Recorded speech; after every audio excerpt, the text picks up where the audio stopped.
علی بھی اگلا سوال ہے، محدث اور فقیہ میں کیا فرق ہوتا ہے؟ کیا حدیث سے مسائل نکالنا صرف فقہاء کا کام ہوتا ہے اور محدث صرف ریکارڈ کیپر کا کام کرتے ہیں؟ اگر ایسا ہی ہے تو بلغوا عنی ولو آیا والی بات کہاں تک صحیح رہ جائے گی؟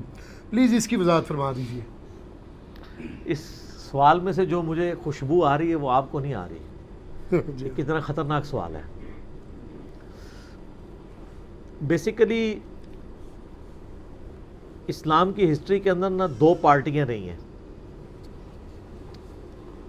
ایک کیٹیگری ہے جنہیں محدثین کہا جاتا ہے جی، اور دوسری کیٹیگری ہے جنہیں فقہاء کہا جاتا ہے۔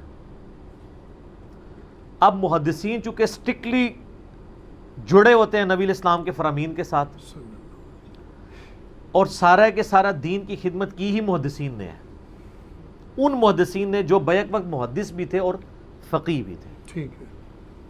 محدث کا مطلب ہے حدیث روایت کرنے والا۔ ایک لفظ ہے محدث زبر کے ساتھ، جس کے دل میں اللہ کوئی بات ڈال دے۔ جیسے بخاری مسلم میں حدیث ہے، اگلی امتوں میں محدث ہوا کرتے تھے، اگر میری امت میں کوئی ہوتا تو عمر ابن خطاب ہوتا، جی، لیکن وہ بھی نہیں ہے، ان کے دل میں بھی کوئی بات نہیں۔ اللہ کی جیسے وحی کے طور پہ نہیں ڈالی گئی، ویسے کو مشورہ آ جائے دماغ میں، وہ بخاری مسلم میں حدیث ہے، کئی مواقع پہ انہوں نے مشورہ دیا اور وہی آیات نازل ہو گئی۔ محدث حدیث روایت کرنے والا۔ فقہ کہتے ہیں عربی میں ٹرو انڈرسٹینڈنگ کو، سمجھ بوجھ کو۔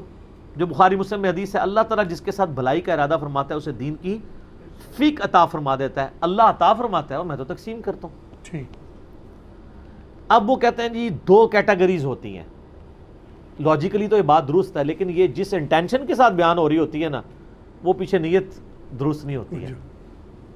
اس میں وہ ہمارے محدثین کو بھی محدث کہہ کے بیسیکلی گالی دے رہے ہوتے ہیں کہ یہ تو جاہل لوگ ہیں، ریکارڈ کیپر ہیں، ان کو کیا پتا اس حدیث سے کیا نکالنا ہے، ٹھیک ہے نا۔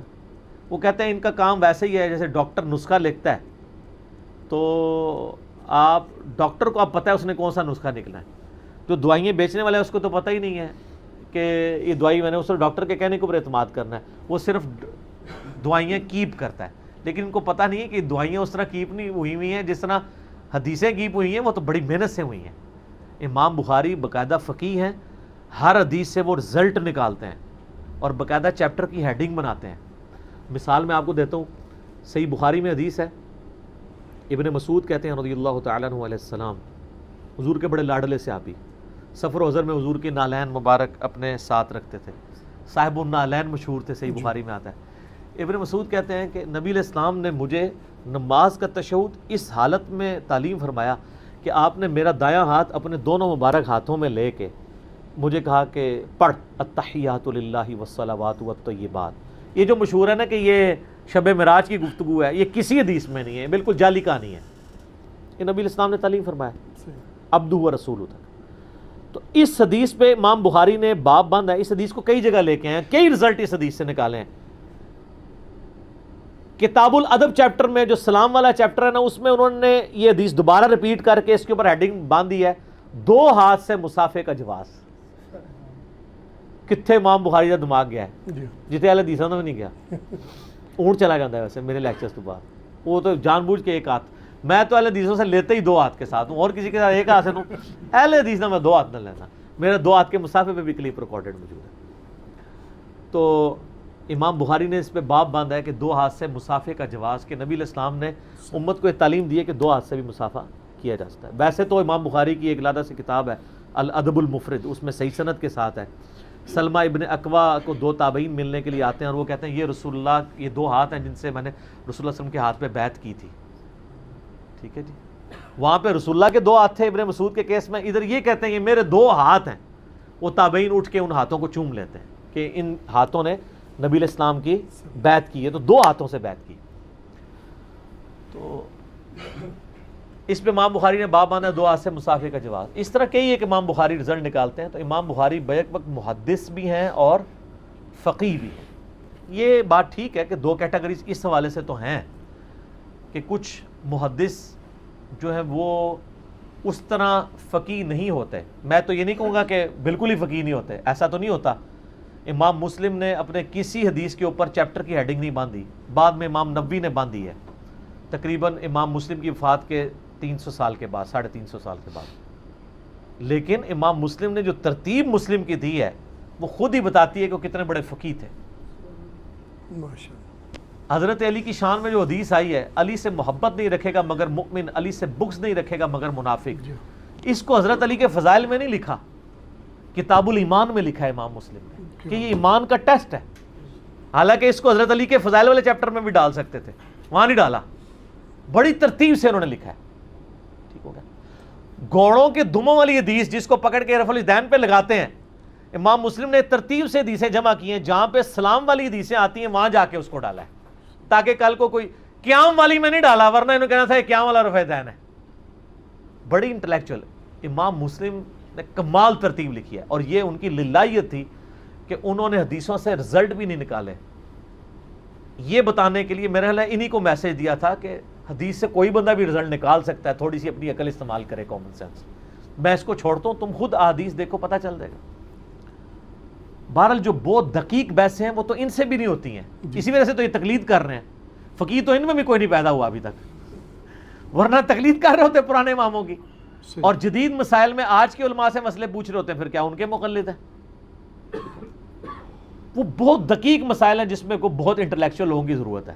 یہ پتہ کیا چاہ رہے ہوتے ہیں کہ اگر کسی نے پڑھا ایاک نعبد و ایاک نستعین تو وہ فوراً سوچے گا یہ تو یا علی مدد کہنا غلط ہے، تو ڈائریکٹ اس آیت سے مسئلہ نکال لے گا. تو اس کو کیا کہیں گے؟ یہ فقیہ کا کام ہے، آپ صرف اس کو آگے بلغوا عنی ولو آیا، اس کو آگے ہی پہنچاؤ، عمل کوئی نہ کرو. یعنی کام چک کے رکھو، آگے ہی چھوٹی آؤ، آپ کوئی نہ عمل کرو.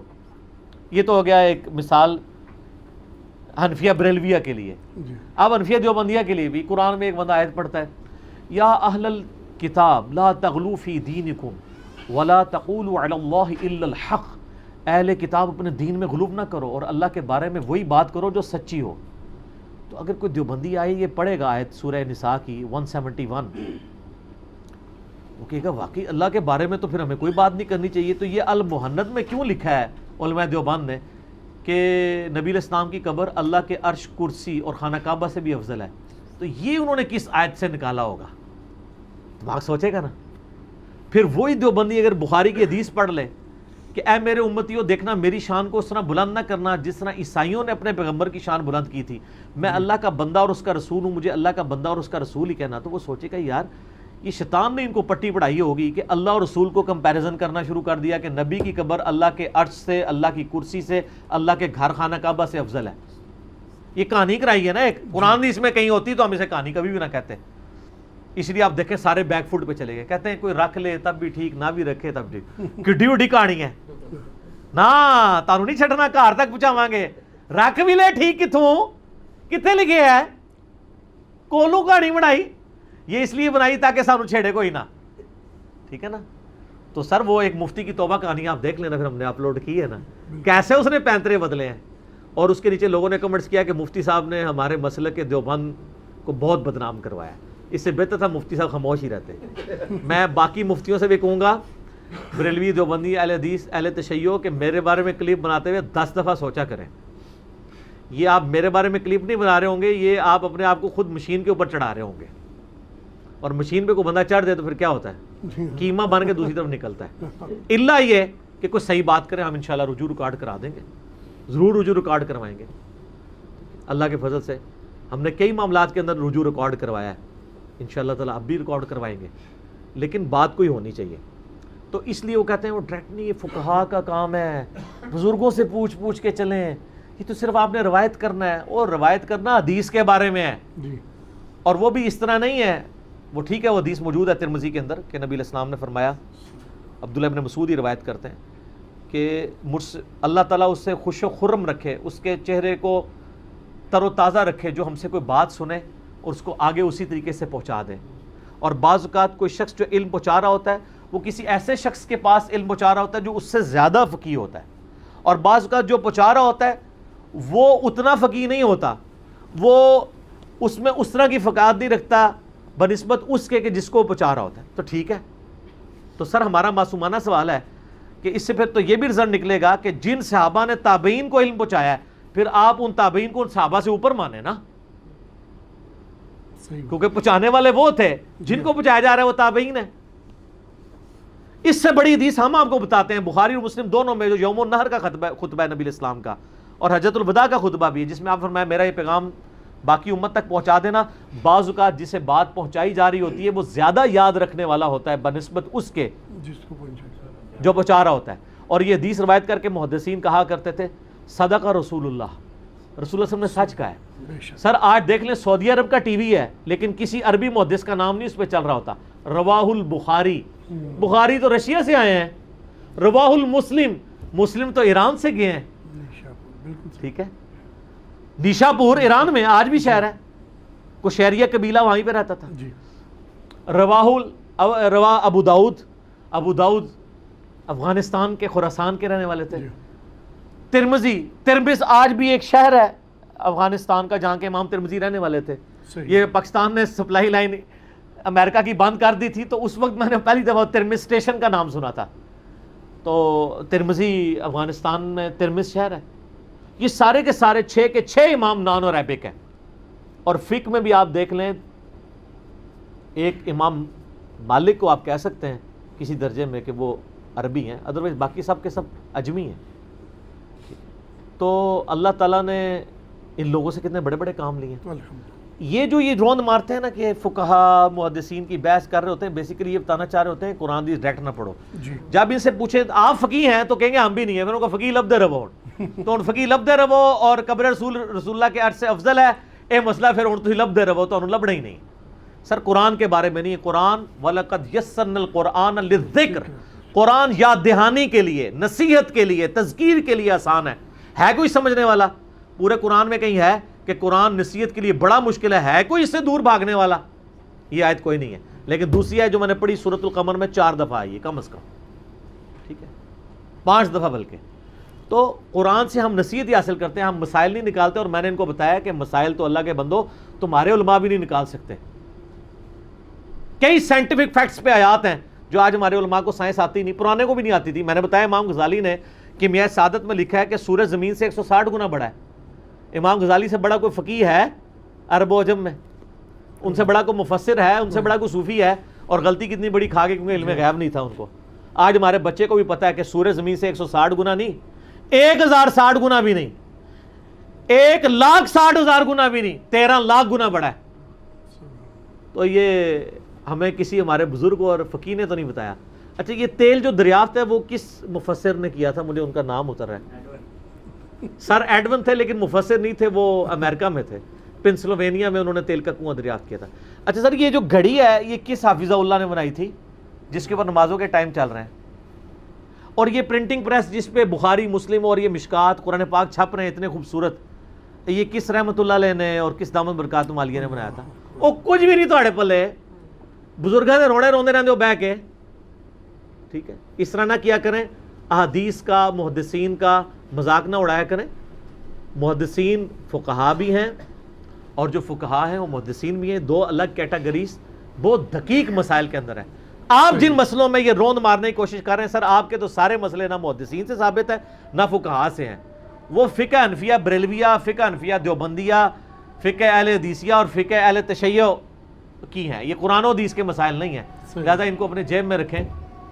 اور اذان کا وقت شروع ہو چکا ہے, ہم اذان کا جواب دیتے ہیں, باقی انشاءاللہ اذان مغرب کے وقفے کے بعد انشاءاللہ.